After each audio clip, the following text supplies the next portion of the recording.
And now to introduce formally for our keynote address for this evening, the Honorable Dr.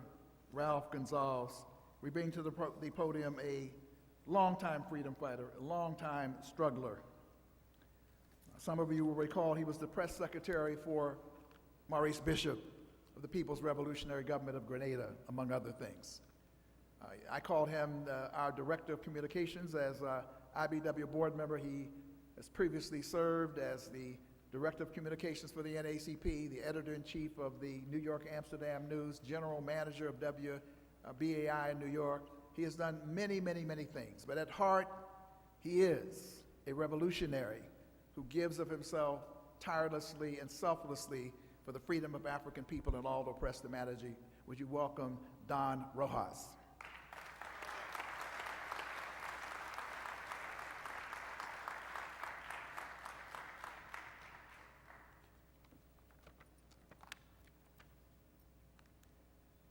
Thank you, Brother Daniels.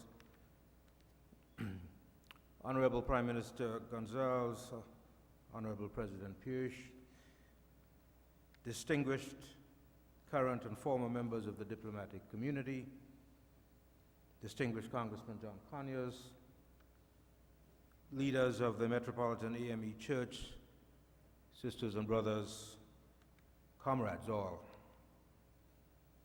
Good evening. It is my distinct honor and privilege to introduce our keynote speaker for this opening session of our symposium on the future of democracy and development in Africa and the Caribbean. Someone who is recognized and respected as one of the most progressive and dynamic leaders in the entire Caribbean and Latin American region. Ralph Everett Gonsalves was born on August 8, 1946, and he has been Prime Minister of St. Vincent and the Grenadines since March of 2001. A highly educated person, Dr. Gonsalves obtained a PhD in government from the University of Manchester in England and a degree of Utter Barrister from Gray's Inn in London, England. While pursuing his political career and prior to his becoming the Prime Minister of St. Vincent and the Grenadines, Dr. Gonsalves practiced law extensively and successfully before the Eastern Caribbean Supreme Court in a wide range of matters, but particularly in the fields of constitutional law, administrative law, matrimonial law, real property law, law of tort generally, and the law of contract. Dr. Gonsalves has researched, written, and published extensively on a range of matters touching upon the Caribbean, Africa, trade unionism, comparative political economy, and developmental issues generally.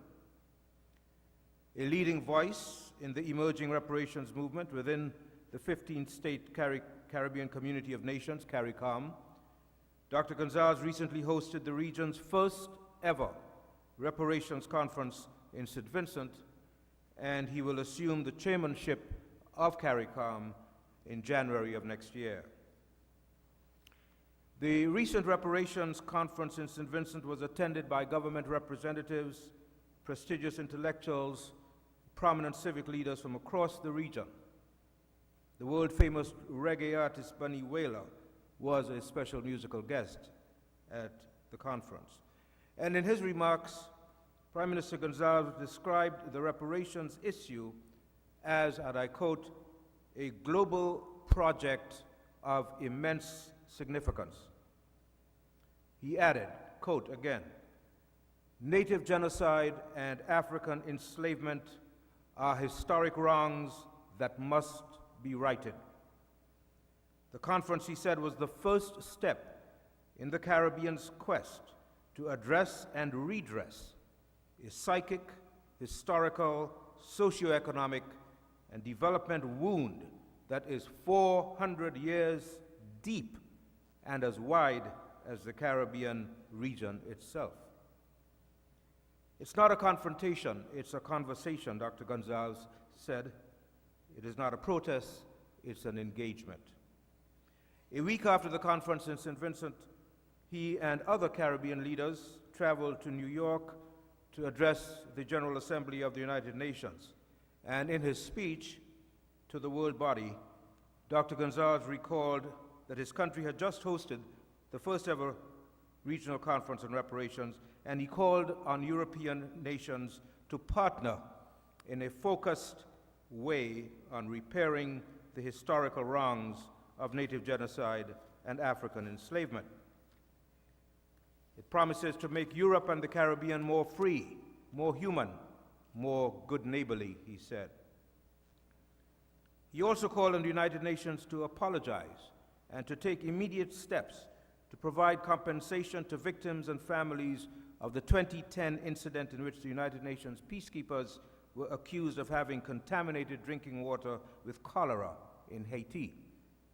A very important issue which I'm sure will be addressed during the course of this symposium.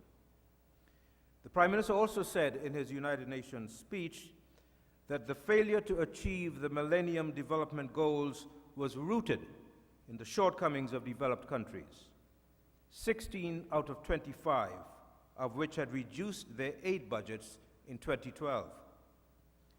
He noted also that official development assistance had contracted for the second consecutive year, and the global financial crisis of 2007 and 2008 had rendered the millennial goals unattainable for many countries. Indeed, these also are some issues that will be examined in depth during the course of this symposium. Recognizing that robust physical infrastructure, as well as a modern educational system, are essential to economic development, Prime Minister Gonsalves and his government are currently in the process of building a new international airport, expanding roads and ports, and outfitting both the primary and secondary schools in St. Vincent and the Grenadines with state-of-the-art laptop computers for each young student. In his UN speech, Prime Minister Gonsalves said that some member countries of the world body had disregarded international law and had taken illegal actions that had shaken the very foundations upon which the United Nations had been established. He rejected the notion of exceptionalism and the practice of widespread electronic surveillance as violations of both national sovereignties and international norms of behavior, and he asserted that the United Nations must end its economic blockade against Cuba and remove that country from its list of countries supporting terrorism.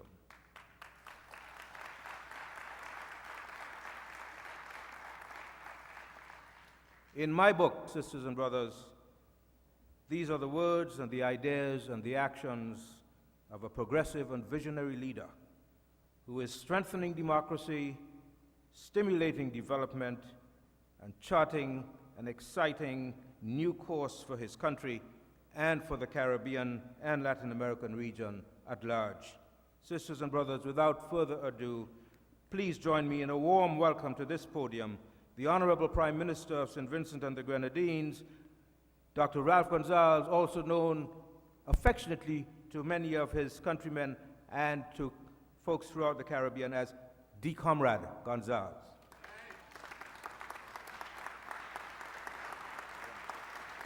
Good to have you here.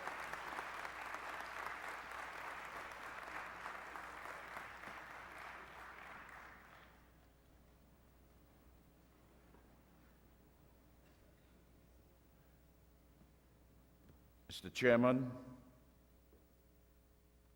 Dr. Ron Daniels, Your Excellency, the former Prime Minister and President of Cape Verde, the Patriarch of the Black Caucus, Congressman Conyers, Your Excellencies, members of the Diplomatic Corps, the board of directors of the Institute of the Black World, my brothers and sisters, my comrades and my friends. First of all, I would like to thank the Institute of the Black World for the signal honor to me this evening, the Pan-African Service Award. I accept it with humility as an award representing the collective work of generations of progressive individuals and groups in St. Vincent and the Grenadines and across the Caribbean who have as part of their programmatic platform a deeper union, a more profound linkage between Africa and the Caribbean and the entire African diaspora.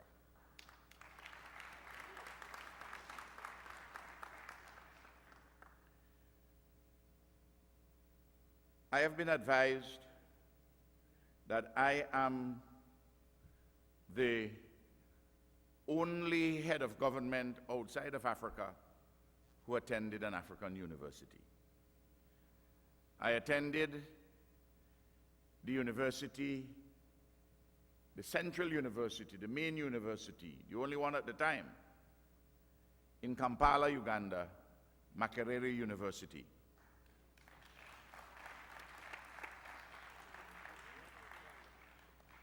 So I did university work.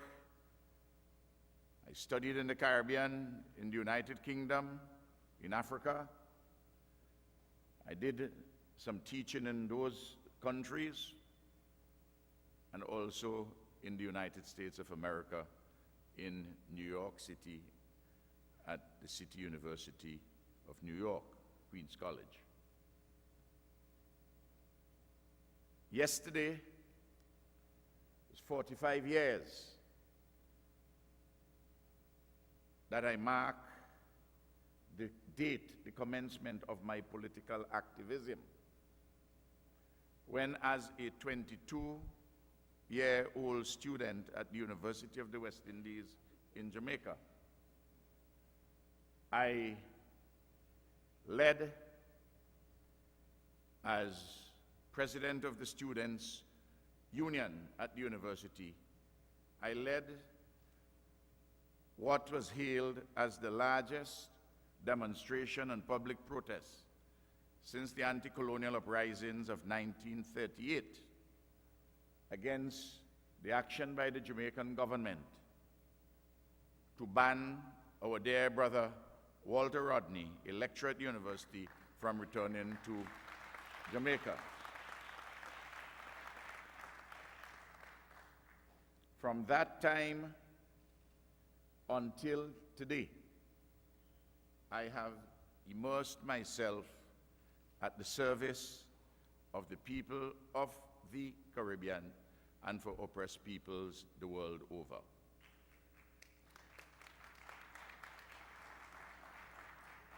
It has been a journey with many ups and downs. We have had to turn setbacks into advances, defeats into triumphs. And we have sought always to cause limitations to metamorphose into strengths, and for our strengths to be further enhanced. My personal feelings,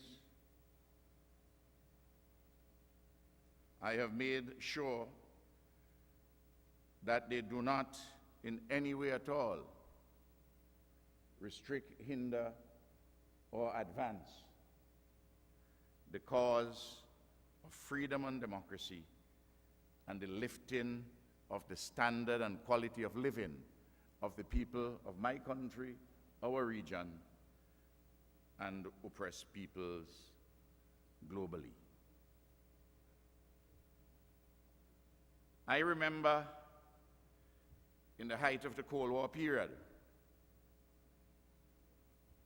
I was able only to travel to the United States of America on a special dispensation from the U.S. State Department. In those days, I was allowed one entry at a time. If I had to come and give a lecture, I was given one entry to do that, and then I leave. If I was given one entry to see some friends, that was given, and then I had to leave. Today, I have a lot of Secret Service men and women who look after me very well when I come to these great United States of America.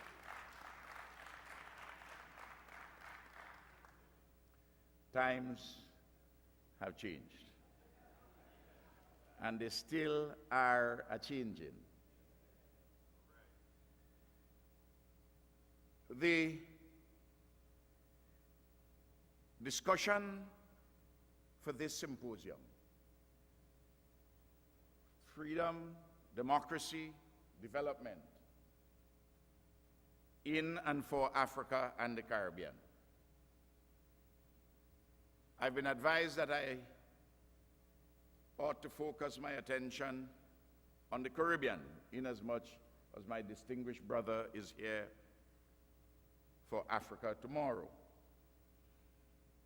But it would be a fundamental error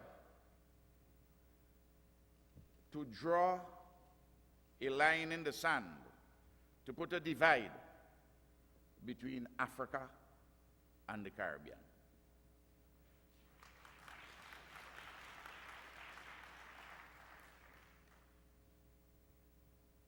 These regions are inextricably linked.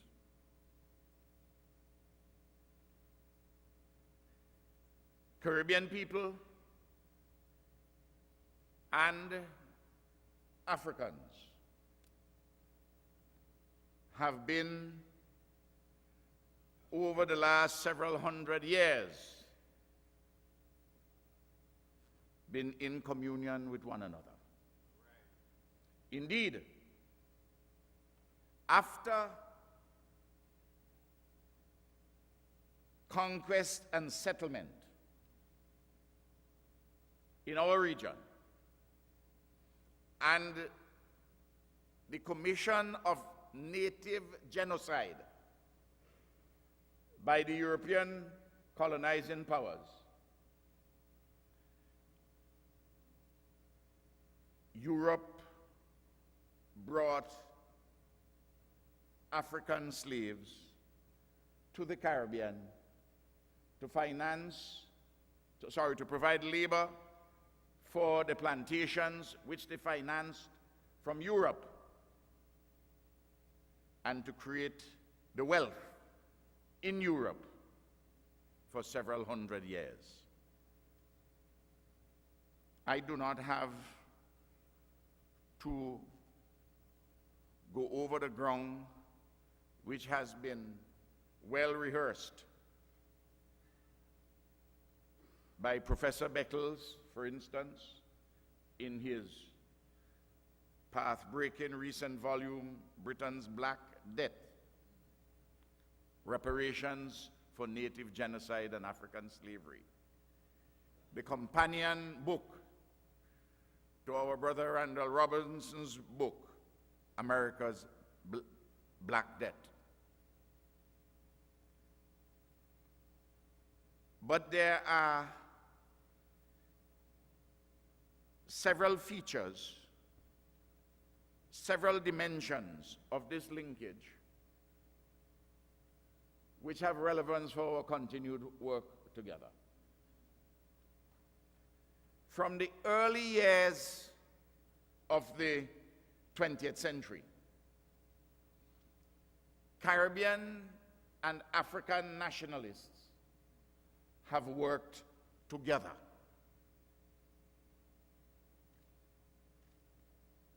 The names of Sylvester Williams, Edward Blyden, in the 1930s, C.L.R. James, George Padmore, who incidentally was an advisor to Kwame Nkrumah. Then the giant in the Caribbean, in the quest to build organic links between Africa and the Caribbean, the Right Excellent Marcus Mosiah Garvey.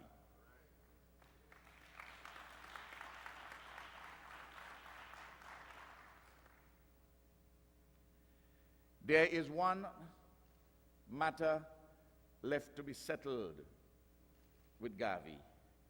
It concerns a request that the Jamaican government has made of the American government to remove the conviction, the trumped-up conviction against Garvey, so that his name as a national hero of Jamaica would be not sullied by the history and the memory of that particular frame of charge. And I think all of us must continue to join the Jamaican government in this respect.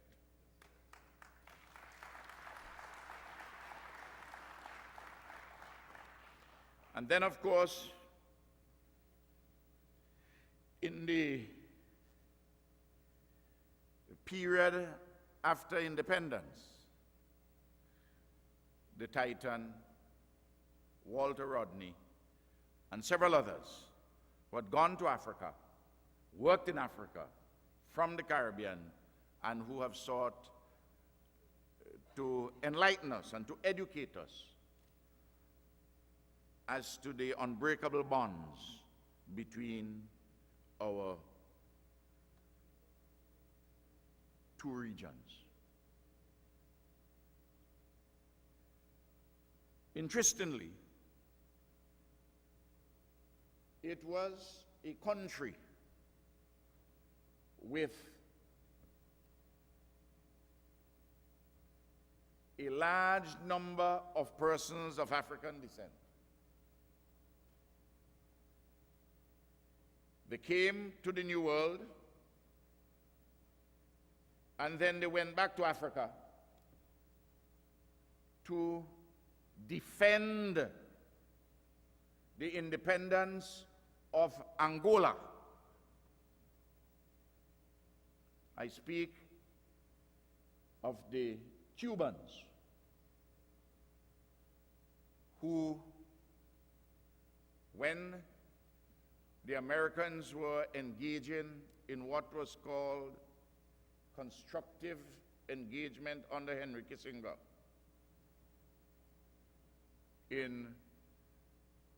with South Africa. And South Africa, the racist regime, in tandem with UNITA, headed by Joseph Savimbi. And in order to dislodge the revolutionary force of MPLA, the movement, the popular movement for the liberation of Angola, headed by Agostinho Neto, the solidarity partner with the PAIGC of Amilcar Cabral, that it was the army from Cuba, the Cuban fighters, who at the Battle of Cuito Cuanavale defeated the racist South African forces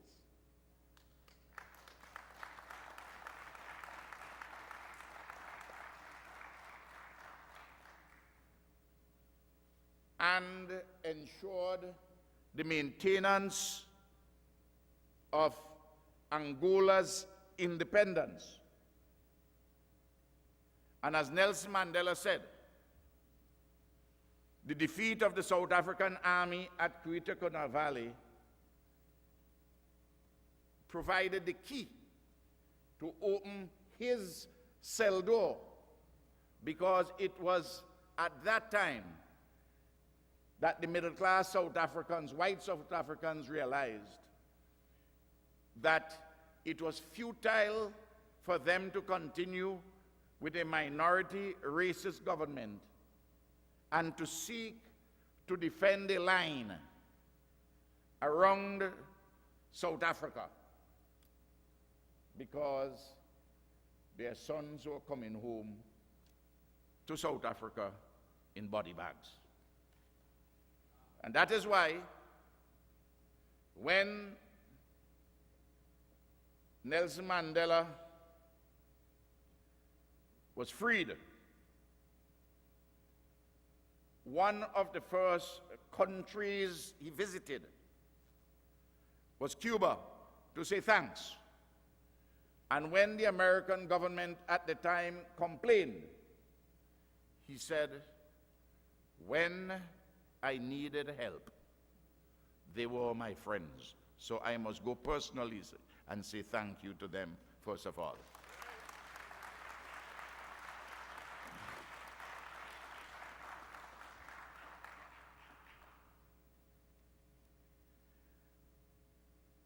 Africa and the Caribbean are two very contrasting regions. Africa is the second largest continent in the world, 30.2 million square kilometers. The Caribbean, not just CARICOM, but the Caribbean, which includes Cuba and the Dominican Republic.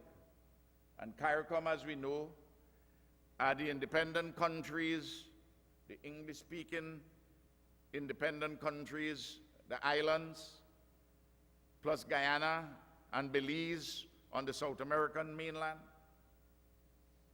plus Haiti, and of course, Suriname. Together, the Caribbean, which includes CARICOM and Cuba and the Dominican Republic, there are over 38 million people. But Africa has over 1 billion. And the numbers are increasing in Africa at least 2% per year. In the Caribbean, the numbers are stabilizing. And of course, the Caribbean, just over 3 million square kilometers.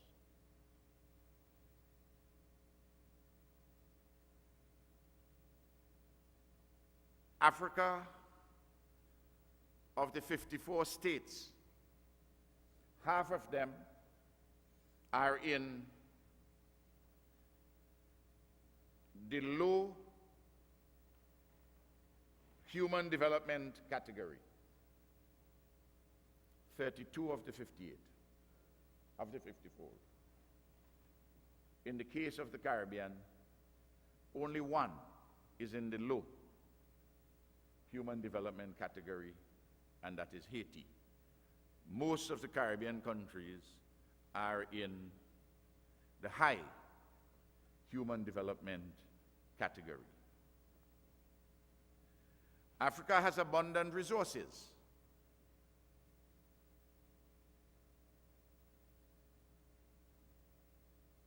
They have, depending on the count, about 15% of the oil reserves. They have gold and diamond, significant quantities. They have in excess of 50% of the real, genuinely arable land in the world. Yes. Sub-Saharan Africa has a lot of water for hydroelectricity. And because of recent discoveries in the Gulf of Guinea and also in the Rift Valley in East Africa, there are several countries, 12 of them, which at the moment are beginning the exploration of oil. And it is estimated that in the next decade, you will have these 12 with tremendous flow of oil. And over a 30-year period, it is anticipated that revenues in the extent of $3 trillion would come into the coffers of those 12 countries, in addition to those pre-existing. Ghana, for instance, which does about 100 barrels a day, will ramp up to about 500 barrels.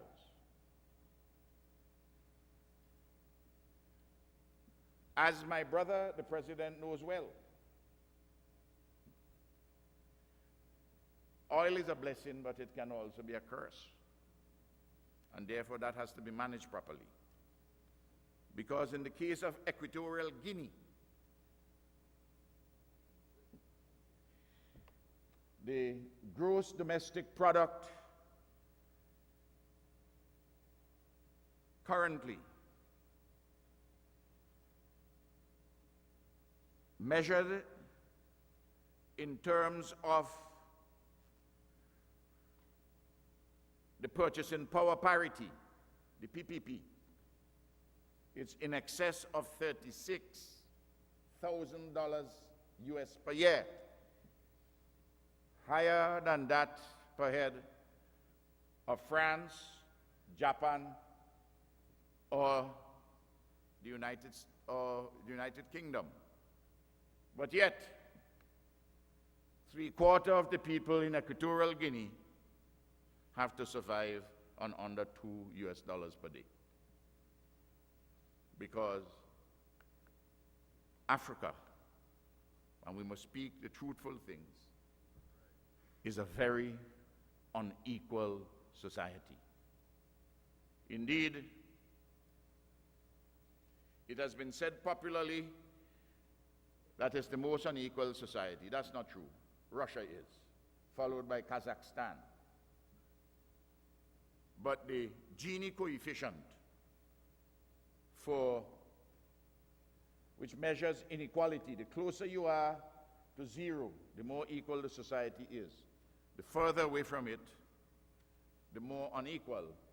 In the case of places like South Africa and Zimbabwe, the Gini coefficient about 88. St. Vincent and the Grenadines is 41. So that is an issue which you have to mull over. We all have to reflect on, and Africans in particular in Africa, how that issue is to be addressed. I've read up on what the work the distinguished president had been doing in Cape Verde, and I know they have made serious attempts to tackle that question. Then there's the matter of energy. Without energy, you can't propel an economy.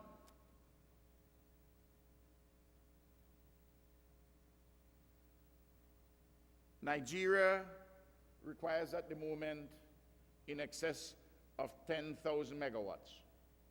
They just have 4,500. but yet they're a big oil producing country. And for 40 years, the flare has been burning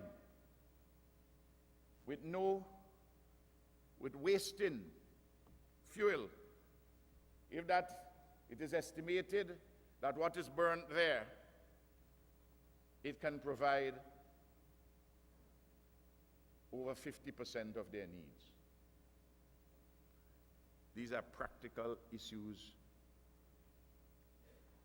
which practical people have to address, because politics is about lifting the quality of life of people in a manner consistent with their freedom and human dignity. That is what it is about.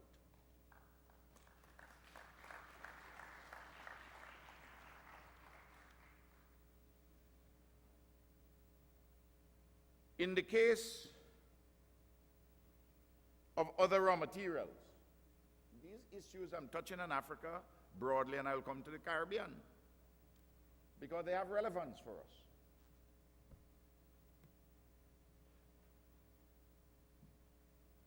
I have in my hand here, I bought it coming through the Miami airport. Everybody knows this. People love it. It's a Swiss chocolate. Toblerone. How many persons investigate who make this? You read at the bottom here. I asked my ambassador, I said, you know who made this? She said, no, my sister loves it, but we haven't checked who made it. I said, we must check who made it. These things are before our eyes, you know. It's made by Kraft, K-R-A-F-T. You Google them, and you find that they are an $18 billion U.S. company. 70% of the cocoa output in the world comes from Africa. Mainly Ghana and Côte d'Ivoire. But only 10% of the value of this chocolate goes back to Africa. And you see the children who are producing the cocoa for this. We in St. Vincent and Grenadines, we are just getting back into cocoa production. We have signed an agreement with a big company, Amajaro Trading, which trades in Côte d'Ivoire. We'll only produce a small amount, so we can't get involved really in the production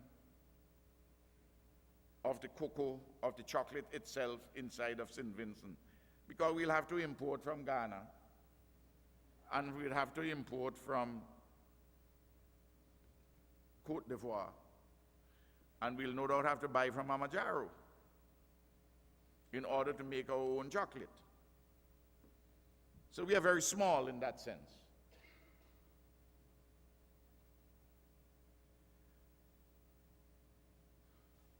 But why can't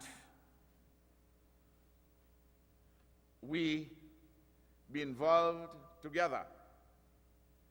Our cocoa will be, as other cocoa in the Caribbean, fine flavored cocoa to provide the mix, to get involved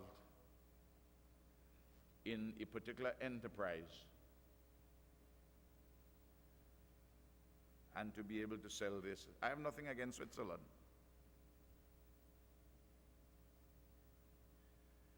Some people would say, well, why don't you? I just don't have the production to get involved in this. But I can talk about it. Meanwhile, my farmers want to plant a commodity where they can make some money. Why? Because we used to produce bananas. And when we produce bananas, The rural economy was thriving. But trade liberalization, the alterations in the market regime and the market condition took the bottom out from under bananas. We had a preferential market in the Windward Islands and Jamaica and Belize in the United Kingdom. The extent of our trade, the Caribbean's percentage of trade in bananas in the world was just under 2%. 2%.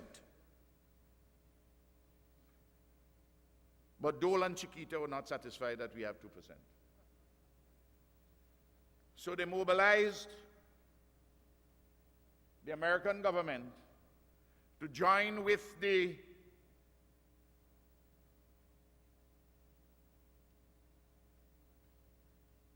Ecuadorian government to make challenges before the World Trade Organization and successively roll back the preferences, making it difficult, making it extraordinarily challenging for us to remain competitive in the banana marketplace. That is part of the architecture of what you call the Washington Consensus. And we have been a victim of that. The economies in the Caribbean have had to transform themselves to such an extent that 70% of the economies in the Windward Islands and in Jamaica,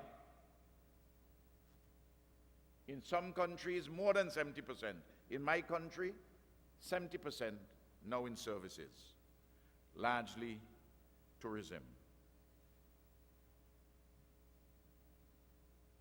Financial services. When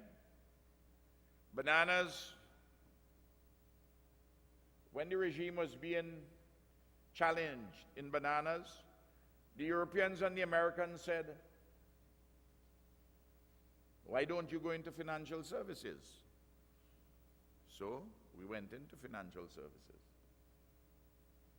But as soon as we got into financial services, the Europeans began to say, it's a harmful tax regime, that rich Europeans are hiding their money in Caribbean countries offshore, and therefore there's a problem with the taxation. And then after 9/11, that issue was conjoined with one of the financing of terrorism, and therefore the growth of your offshore finance industry became severely compromised. And then, of course, there's tourism. Now, for tourism, we require, among other things, lovely beaches. But beaches, by definition, they are near to seawater. And there's a thing called global warming.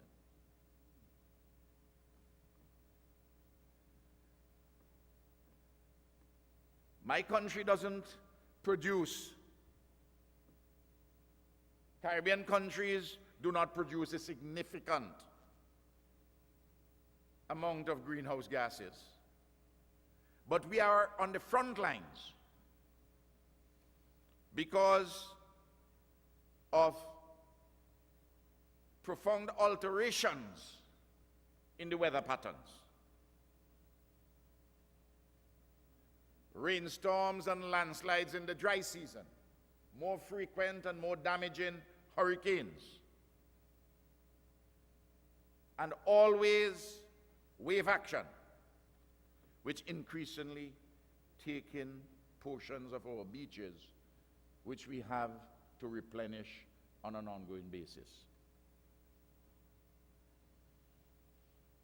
You have been hearing for many years out of the United Nations that we are going to have resources put aside for climate change, adaptation, and mitigation. Well, I've been Prime Minister now for nearly 13 years, and I ain't see the money. I hear a lot of talking. The World Bank is carrying out a pilot project in my country.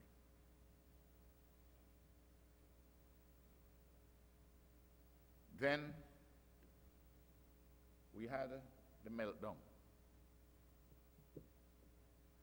2008, the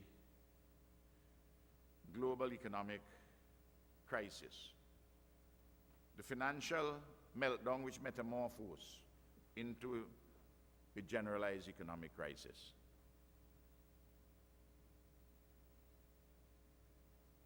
Swiftly,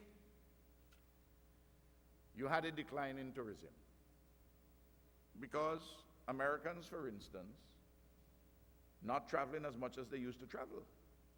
Understandably, as Representative Conyers has said, if you have unemployment or if you have low wages, the economy is not growing as fast, people are not going to travel as much as they used to travel before.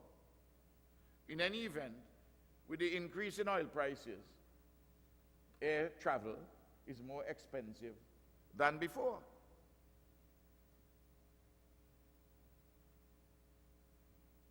So we see a decline in tourism arrivals.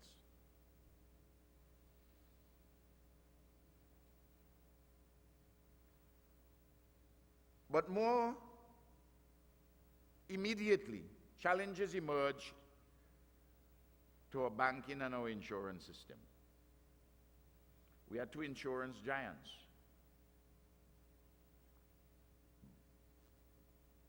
Colonial Life Insurance Company and British American Insurance Company. I want you to pay some close attention to those names, because people put a lot of money in them. They bought a lot of instruments which they ought not reasonably to have purchased, and purchased certain instruments offering rates of interest, which if you thought about it, you wouldn't buy. I, for instance, when I was a lawyer, they came to sell me. Anytime they heard you had a very big case and you made some money, they came knocking on your door to sell you these instruments. But I understood Finance 101, that if you offer me high rates of interest, I know it's high risk. But a kind of casino capitalism which migrated from the United States, from Wall Street, came to our region. And they collapsed. But I am satisfied that one of the reasons why people bought these instruments is because these companies were sold as so rock solid that they couldn't fail.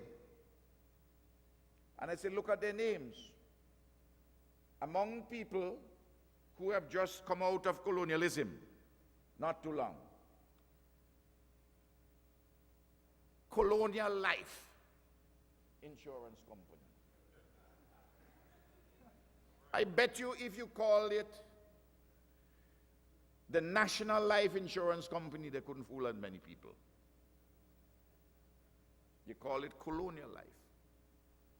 And God forbid, you call another company British American Insurance Company. Well, how could that fail? Britain and America? Impossible.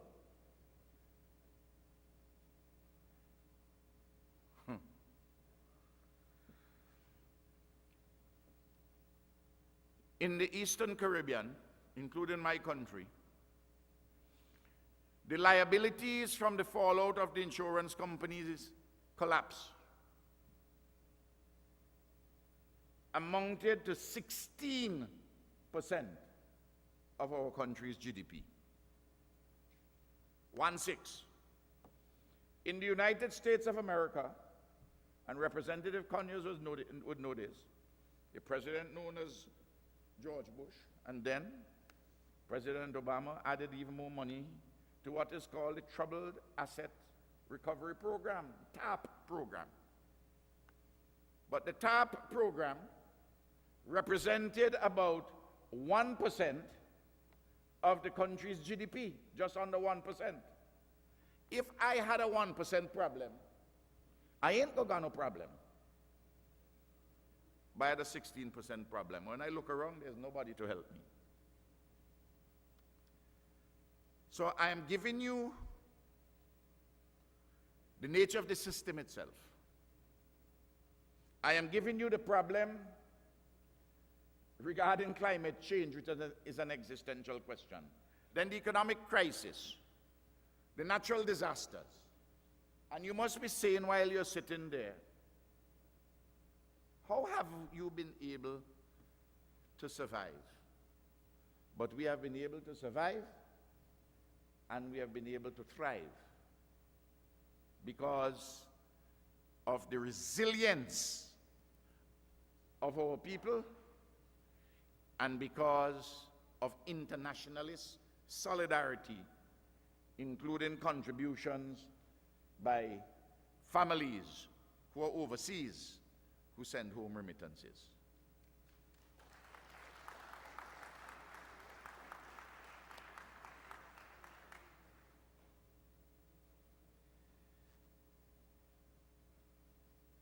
In the case of St. Vincent and the Grenadines, we are building an international airport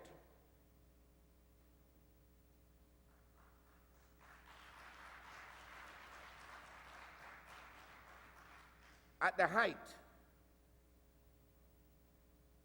of the worst economic meltdown in the global economy for 100 years.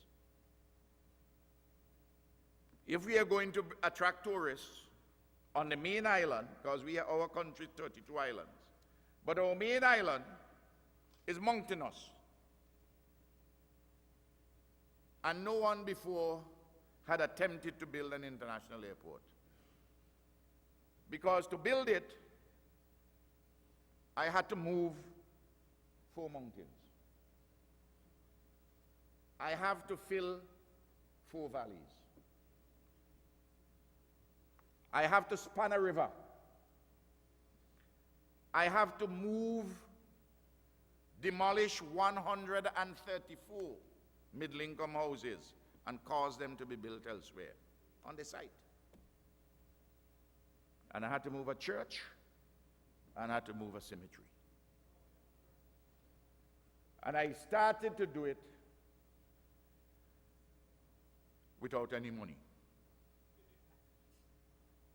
Now, persons who attempt these ventures, very often, when they announce them, men in white coats should not be far behind to take them away. But we had certain assets: creativity, some trained personnel, lands, and internationalist solidarity. I spoke to the Europeans, they wouldn't hear anything. I spoke to the Americans, same thing. The Canadians said they're not in any big capital projects anymore. So I went to see Fidel.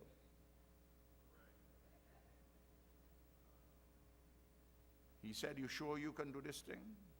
I said, "I believe so."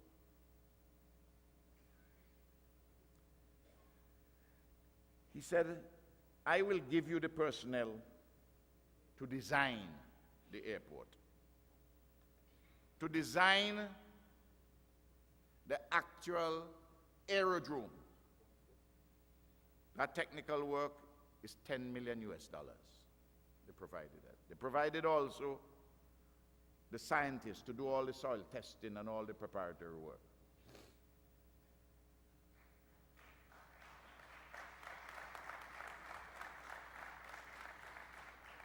I went to Chavez. He said, I will give you to start with 10 million US dollars worth of heavy duty equipment to move the earth. I went to the Republic of China. They said, we will give you 20 million US dollars as a grant, plus $10 million as a soft loan. Fidel said, I would give you about 40, 50 workers, all the technical workers you need. And Chavez said, I will lend you some money from the Alba Bank at low rates of interest.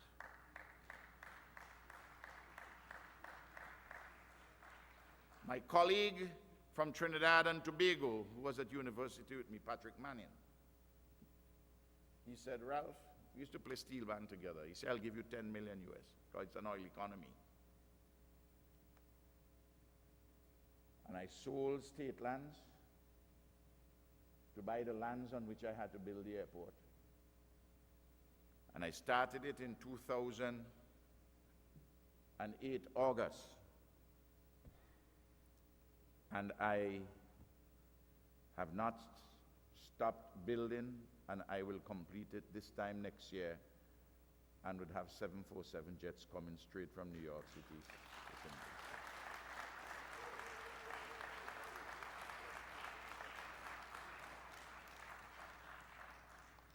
It is, and I'm in a church, and I want the pastor to know this. In doing the work, I sought and received inspiration from the book of Chronicles as to how David prepared to build the temple to house the Ark of the Covenant, and how his son Solomon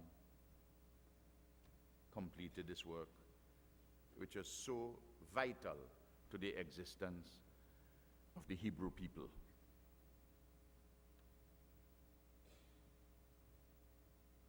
So I give you the challenges and limitations, but I point you to possibilities and what you can do for yourself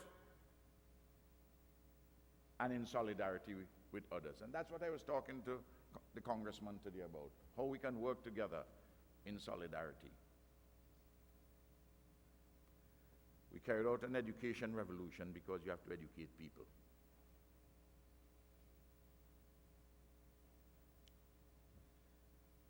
I met, when I came to office,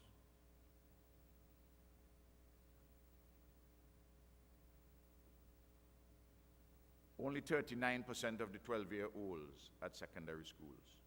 39%.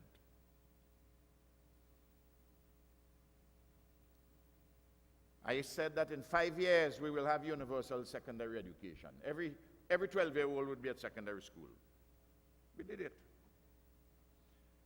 The World Bank said it's impossible. It can't be done. I say, well, if you can't help me to do it, when I'm completed it, would you help me to consolidate it? I built timber buildings. I got young people and trained them to be teachers. I paid them a stipend to go to Teachers College. And I accomplished it in 2005. Universal secondary education. And then I was number 5 in the Caribbean, in CARICOM, regarding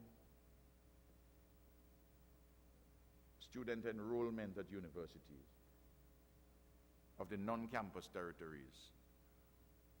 From 2005 I've been number one, and I'm still number one.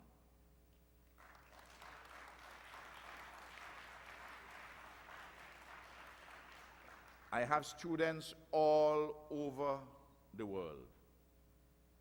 Not only in the Caribbean and the US and Canada, in Britain and France and Italy and Morocco.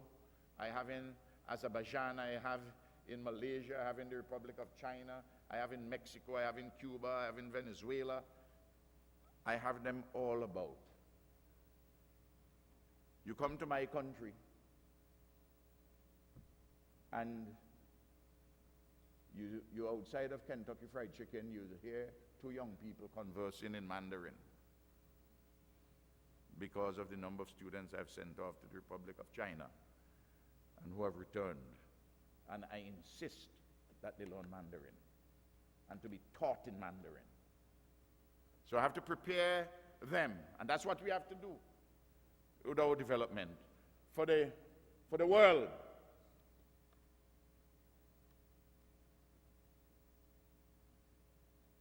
But you can't be doing all of this without democracy and good governance. In 2009, I had a referendum. My constitution says that to change it, I require 2/3 of the people in a referendum. I need 2/3 in the parliament, and I need 2/3 in a referendum. They made it so difficult for me to change it. I had the 2/3 in the parliament because my party had a majority of 2/3. When I went to the referendum, I got 46% of the vote. It was defeated. Maybe I had too many questions in the referendum. Maybe I overloaded it. I said we should have a homegrown president. I don't understand how a lady in Britain, a wonderful lady whom I respect, Her Majesty Queen Elizabeth II, I can't imagine how she can be my queen. Don't understand it. The British can have her as their queen. I have no disrespect for Her Majesty, but I wanted a homegrown president. You know what they did? You think colonialism is easy with backward people inside? The change is not easy, you know, my brother Ron.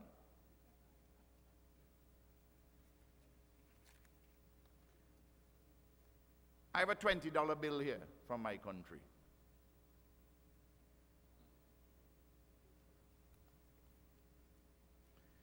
You see a photograph. This is issued by our central bank in the OECS. You see a very young Elizabeth there. She looks as though she's in her 20s. You can't put an elderly queen on the money. You had to put a beautiful young lady, and she's quite beautiful at 20, in her 20s.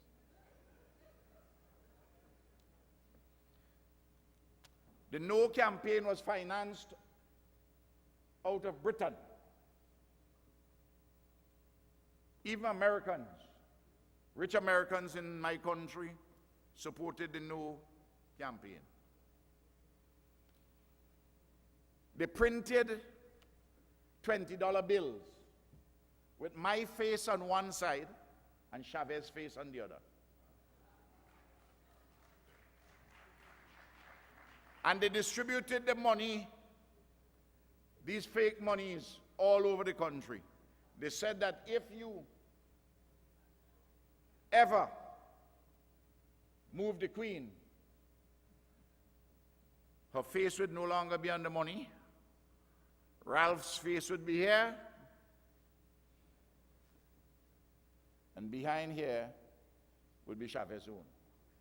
And they distribute like that. But more to the point, they told the people that when you remove Her Majesty's face from the money, the value will drop. It will be devalued. It's a new form of monetary economics.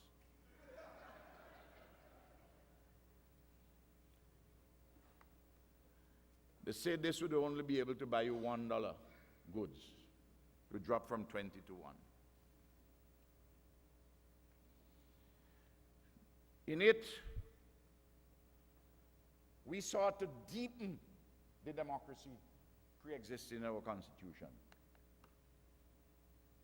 I told them that as Prime Minister, I have too much power under the Constitution given to us by colonialism. I say I want some of my powers to be reduced. Yes. I said I will strengthen the powers of the leader of the opposition. Well, they might have liked those things, but I was humbugging the whole matter with the Queen. I could move her.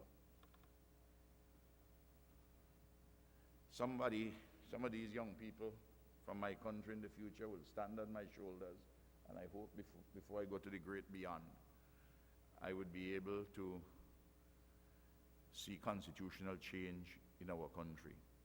In the region, we don't have a problem with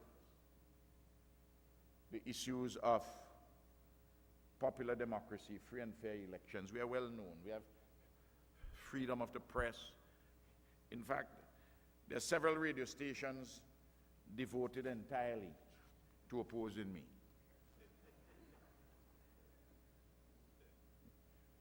But I've won 3 successive 5-year terms.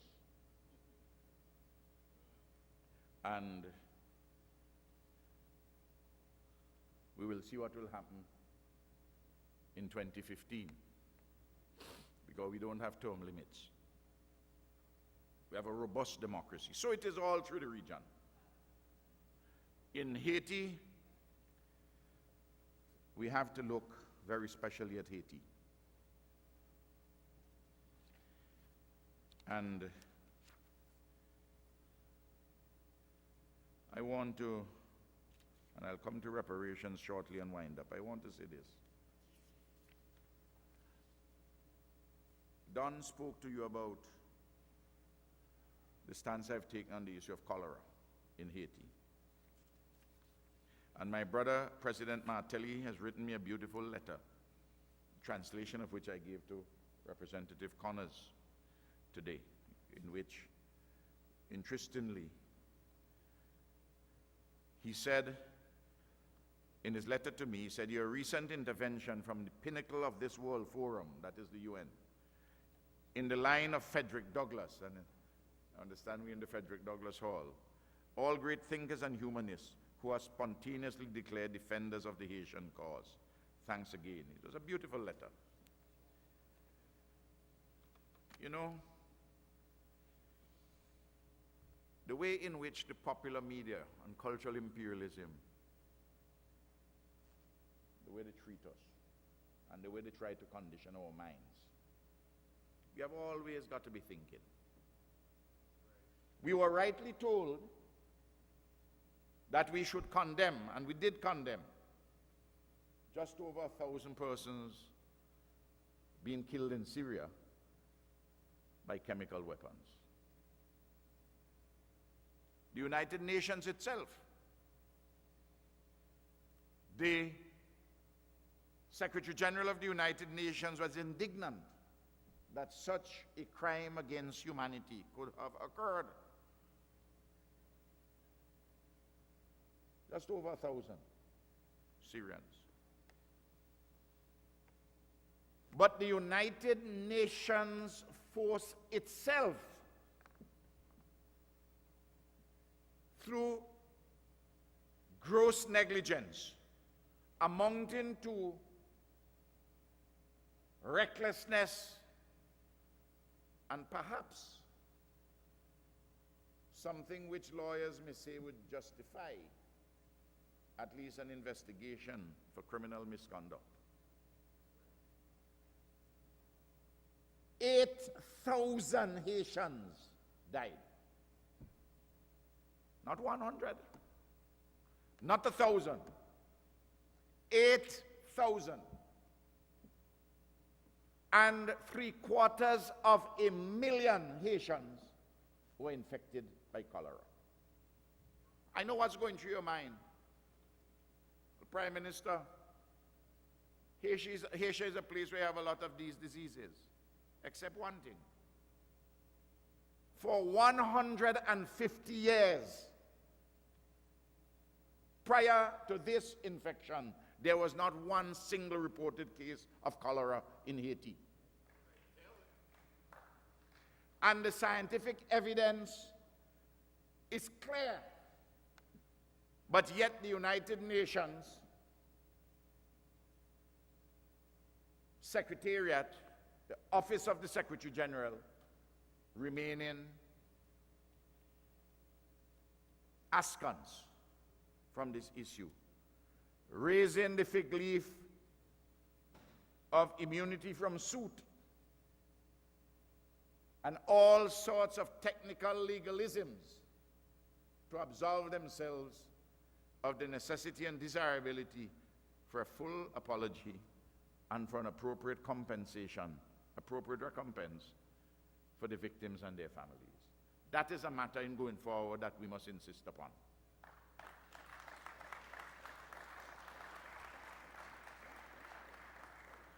And then there is the issue of the Constitutional Court in the Dominican Republic, where they have just had a decision, handed down a decision that Haitians, persons of Haitian descent, born in the Dominican Republic after 1929, are not citizens of Haiti by birth, because their parents are in transit. Could you imagine being in transit from 1929? Huh? I know you're in transit when I write on my form. If I am going, as I did the other day, to Argentina, and I had to pass through Miami, when I fill out the form, I say in transit, 3 hours. I'm in transit. I'm just using the airport to go on to somewhere else. How could I be in transit since 1929? It does violence to common sense and language. The president of Haiti, of the Dominican Republic, who is a good man, good and decent man. I know him, Danilo Medina. I know that there are some peculiarities between Haiti and the Dominican Republic, and I understand the history. So I wrote him on the 11th of October. I'll read this letter for you. Your Excellency, the government and people of St. Vincent and the Grenadines are deeply distressed that the Constitutional Court in the Dominican Republic has, in a recent ruling, denied citizenship to persons of Haitian descent born in the Dominican Republic. This court decision, in effect, renders stateless huge numbers of these persons of Haitian descent. Surely, this ruling by the court is unacceptable in any civilized community. It is an affront to all established international norms and elemental humanity, and threatens to make the Dominican Republic a pariah regionally and globally. It is subversive of your country's international human rights obligations as enshrined in several international and hemispheric conventions to which it is a state party. As you are no doubt aware, the decision of the court is being widely interpreted internationally as being grounded in a jaundiced, anti-Haitian, or even racist mindset, given the fact that most of the persons deprived of their citizenship by birth are black.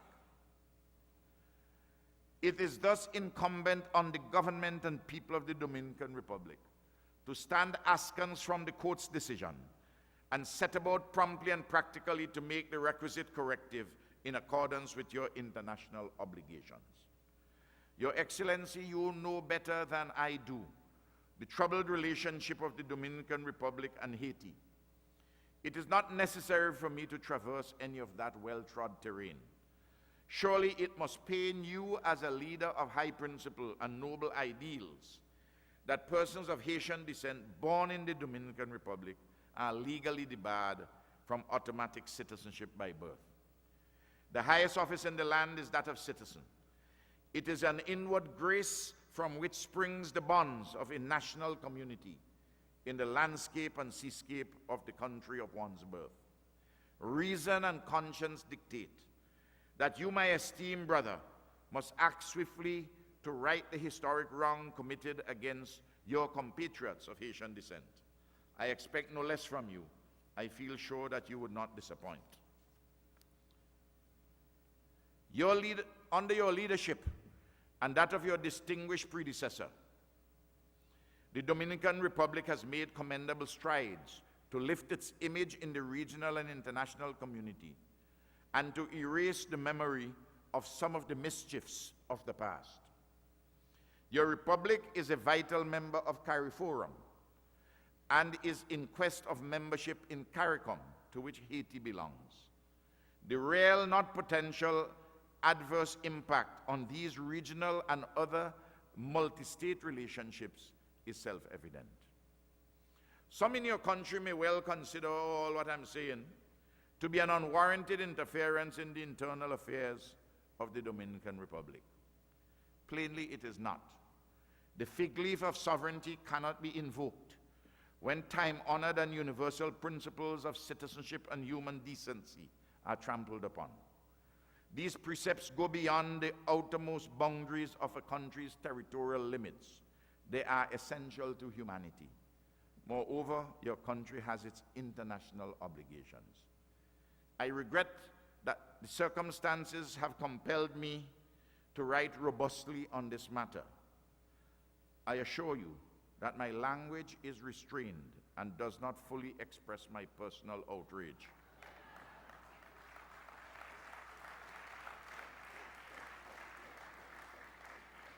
All the best to you, your family, and government and people. I continue to love you and the people of the Dominican Republic. Sincerely yours, Ralph.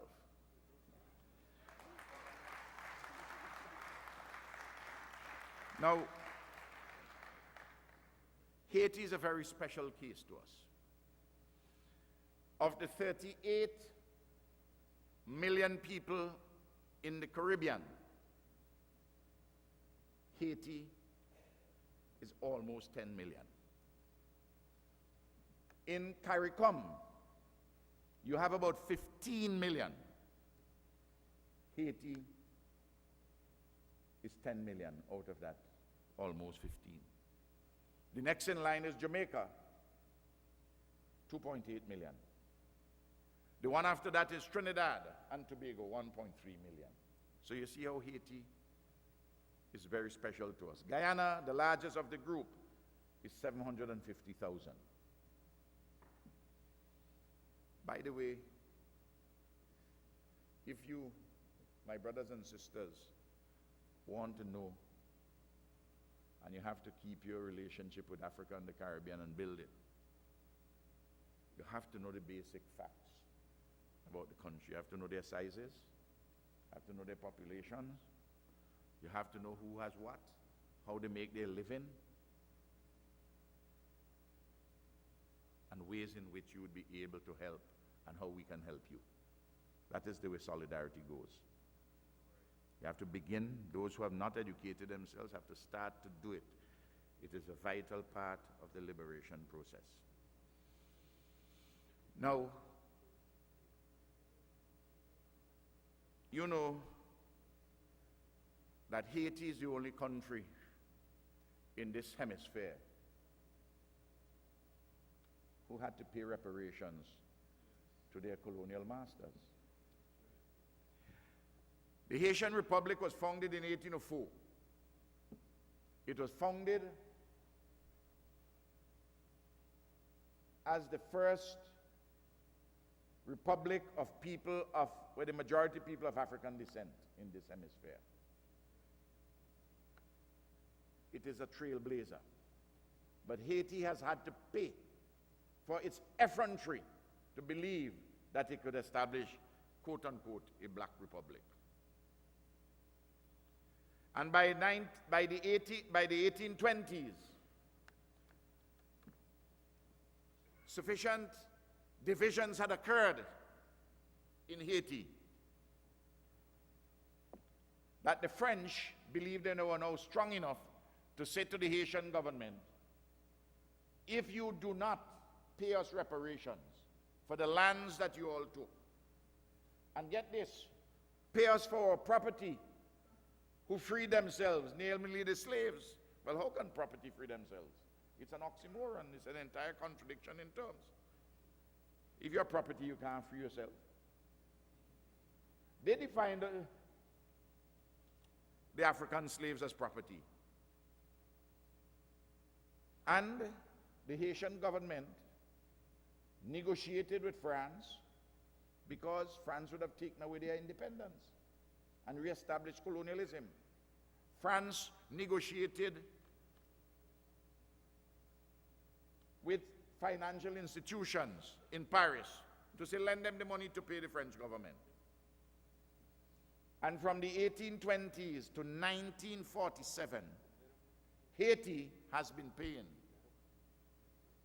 those reparations. Indeed, when the Americans came in the 1920s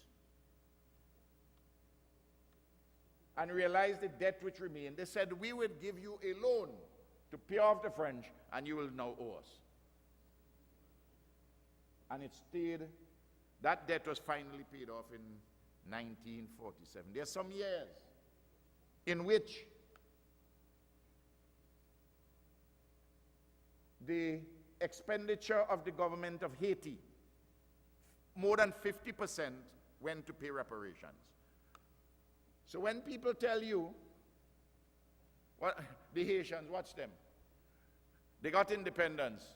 These black people can't run nothing themselves. You know, that's the story they run. That's the story that imperialism runs. These black people in Haiti can't run anything. But if you have to pay half, more than half of your revenues to reparations, you had to do it for over 100 years. And then when Aristide, Jean-Bertrand Aristide, the president, in 2002, made a formal claim in France and against France for reparations and put it on a juridical footing, the French government at the time, plus another government,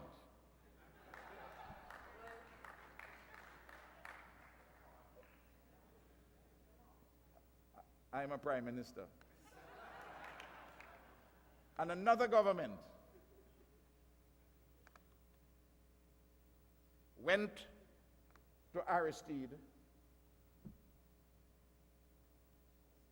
and he was involuntarily placed into exile. The way we are dealing with reparations now, for native genocide and African slavery, they can't pick off any one of us. They might try to pick off those who are in the forefront. But I tell you honestly, in my own case, I'm an older man now than Aristide was when he was president.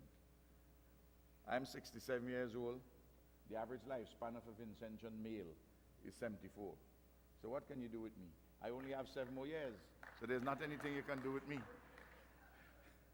Though the good Lord may give me 80 or more, depend on my strength. Yes, but I play the averages. So it doesn't really trouble me.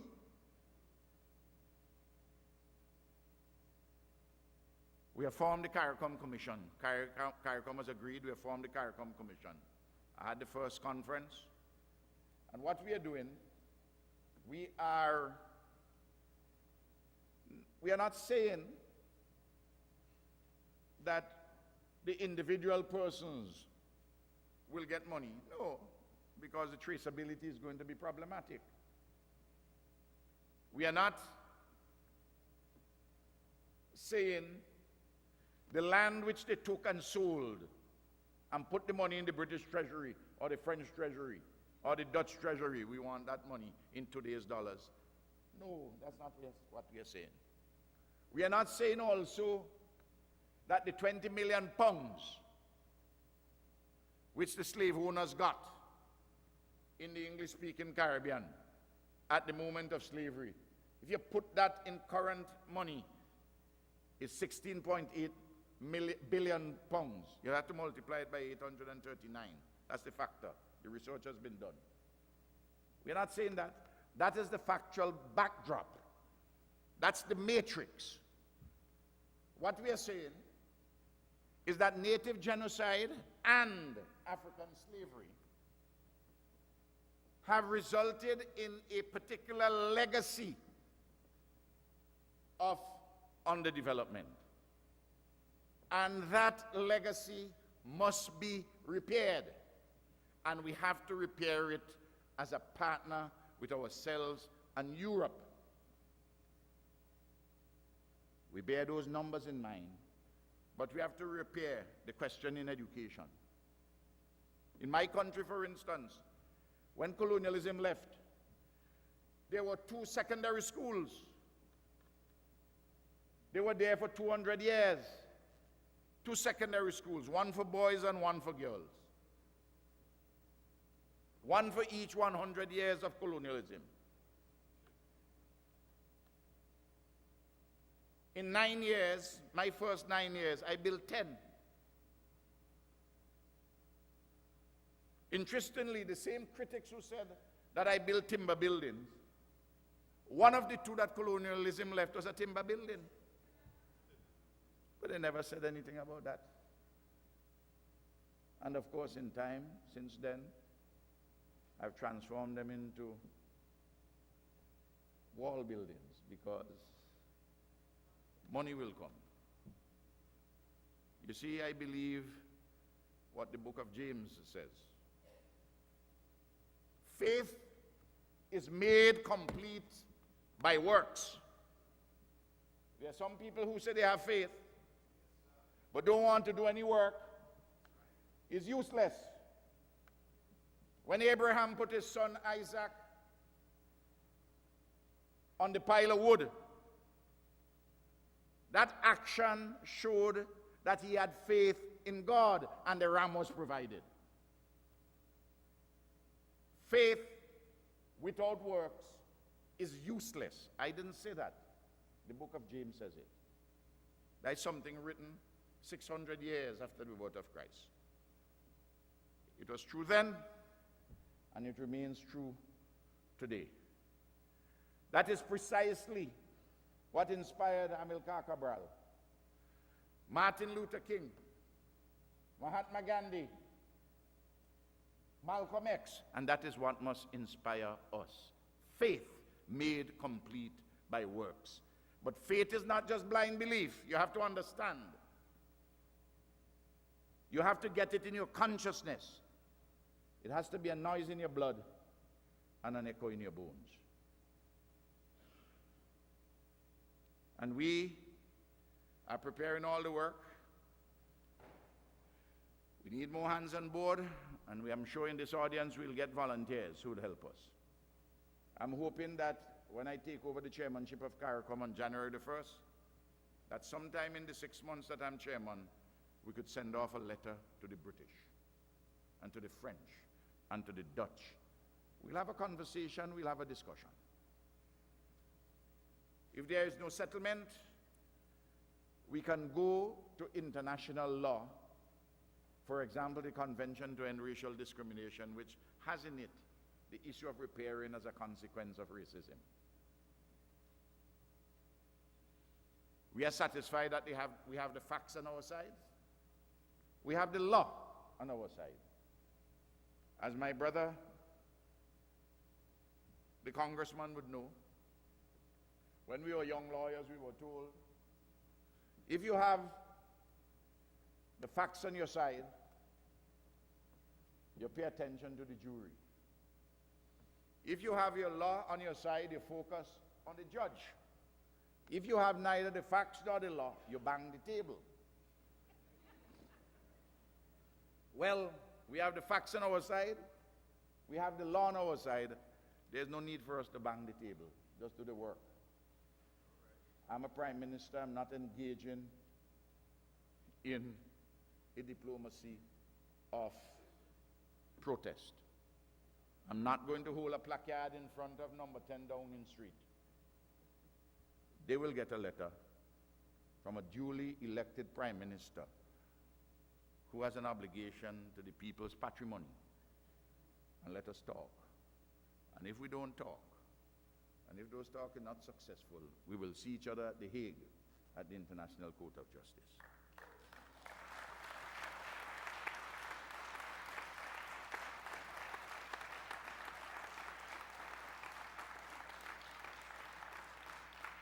The British, when they came to St. Vincent in 1763,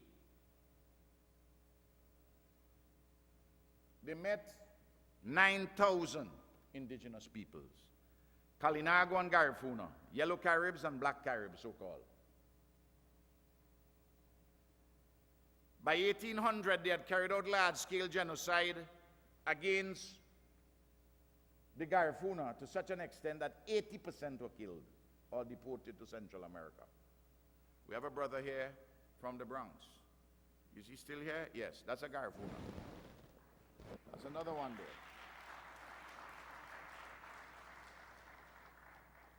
You know where they deported the Garifuna? To Central America, to an island called Rotten Island. The history must be told. They said in the documents that they sent them to that island in the Bay of Honduras because the only people who could survive there were lizards and iguana. They survived. And they thrive by faith and by works. Today, the Garifuna language survives among the people in Belize, in Dandriga, in Nicaragua, in Guatemala, and where that brother comes from, Honduras. In the Bronx, there are 60,000 Garifuna.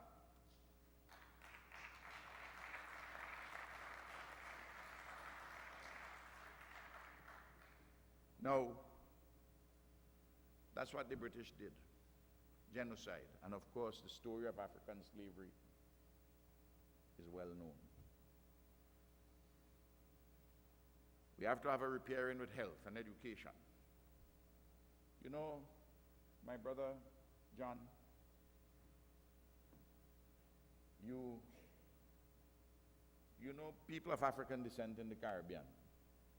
We have a higher percentage of diabetes and hypertension, chronic non-communicable disease, these diseases. The research has shown that it is directly linked to slavery and the diets. Remember that. If they feed you on the plantations, you're working 16 hours a day, and they feed you now and again with some cheap salt fish from Newfoundland, and in between some salt pork, and feed you a whole set of starch, and then the pressure of slavery, it alters your metabolism, your DNA. Go to Mississippi and you will see a similar situation as you have in the Caribbean with chronic diabetes and hypertension. But go to West Africa, where the slaves came from, and you don't see that. So you tell me there must be no repairing? I know some people may feel strange. I know I must be an anomaly to the Europeans. My foreparents came from Madeira.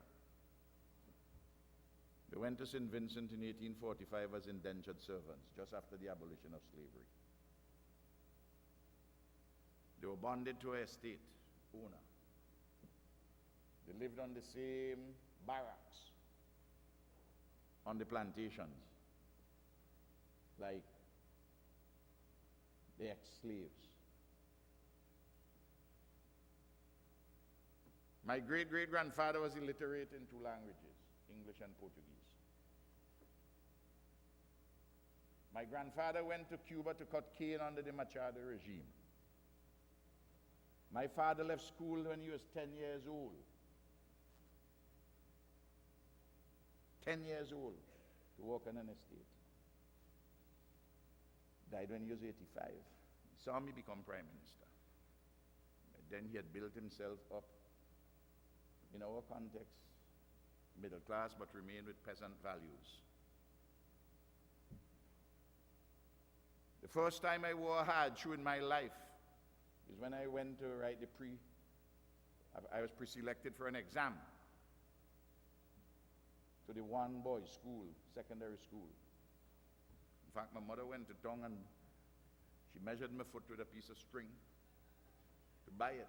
She was so happy that her boy was pre-selected to go write the exam. 250 boys were pre-selected, only 30 can enter the pearly gates of that school in 1959. Came back half size too small. So I'm unaccustomed to this encumbrance, and it is squeezing my foot. Yes.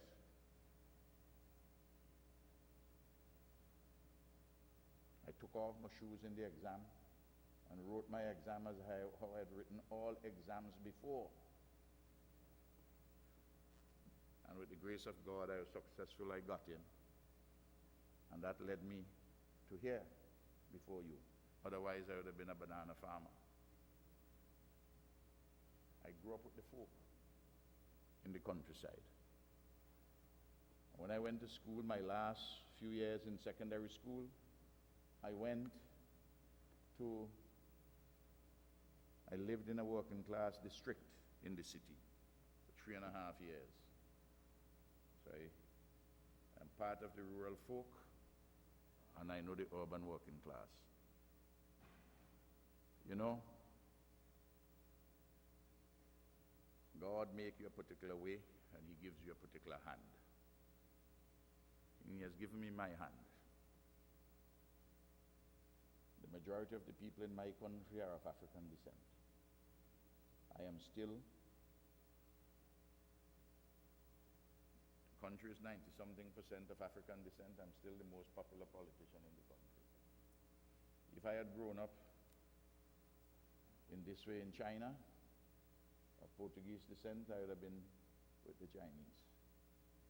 Or in India, with the Indians. Can't choose where I was put. And I don't know for what purpose I was put.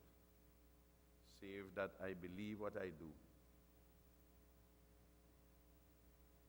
I do the work which I was destined to do. I thank Almighty God for the strength that He has given to me, for the opportunities. I forgive those who have trespassed against me, as I pray daily for forgiveness for the sins that I have committed. I began by telling you that in this movement, I do what I have to do, and whatever my personal feelings, they must not encumber the mission what we have to uplift the lives of our people. None of us is going to find perfection here. We're going to find perfection when we go to Beulah land, when we go on the other side of eternity.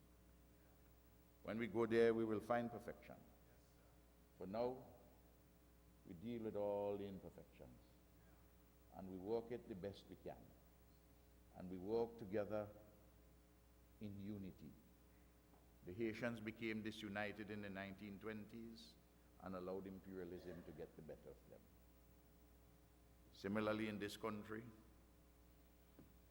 don't allow your enemies to kerfuffle you. Don't allow them to divide you. I tell my people the same thing. And those who oppose me, I don't hate them, I love them. I truly love them. But if you oppose reparations, you're not on the same side with me. If you oppose St. Vincent and the Grenadines being involved with Alba or Petrocaribe, you're not with me. I will go to church with you, I will have communion, but we will have a different worldview. Because I have seen one way, and I know from my studies and from life that that is the wrong way. The way we have proceeded, which is people-centered, what we have to do, where we see ourselves as a Caribbean civilization with a legitimacy, with an authenticity and a trajectory for further ennoblement. That we allow an economic system in which the state, the private sector, and the cooperative sector can work in a wholesome way in the interest of the people. That we develop and go for deepening regional integration and to build solidarity links with our foreign policy. In this part of the hemisphere, it means that a country like Brazil has a very special role to play. Brazil has the largest population of African persons outside of Africa. Nigeria is the largest African country in the world with 173.6 million people. More than half of the population of Brazil, which is just over 200 million, have identified themselves to the census taker as being of African descent. Yes, just down south, there's 100 million people of African descent in Brazil. We have to have an Africa Brazil-Caribbean Commission, including Cuba and the Dominican Republic.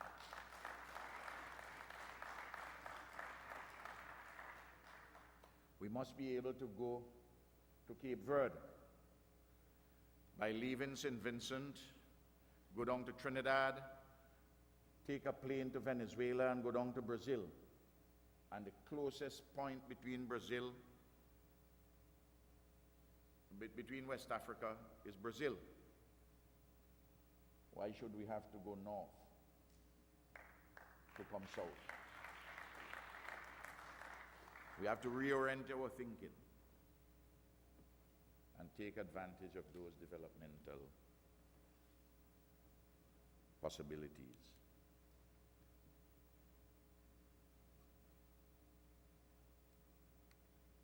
The world has changed, it is changing. Africa went through a terrible decade in the 1980s. They are now doing much better than before, with leaders like our brother. We see we have changes in the United States of America, the Congress, and with Brother Barack in the House, in the White House. But we need to make sure that all of us try to work on a common program for strengthening democracy and for strengthening economic development and for peace and for justice and for special consideration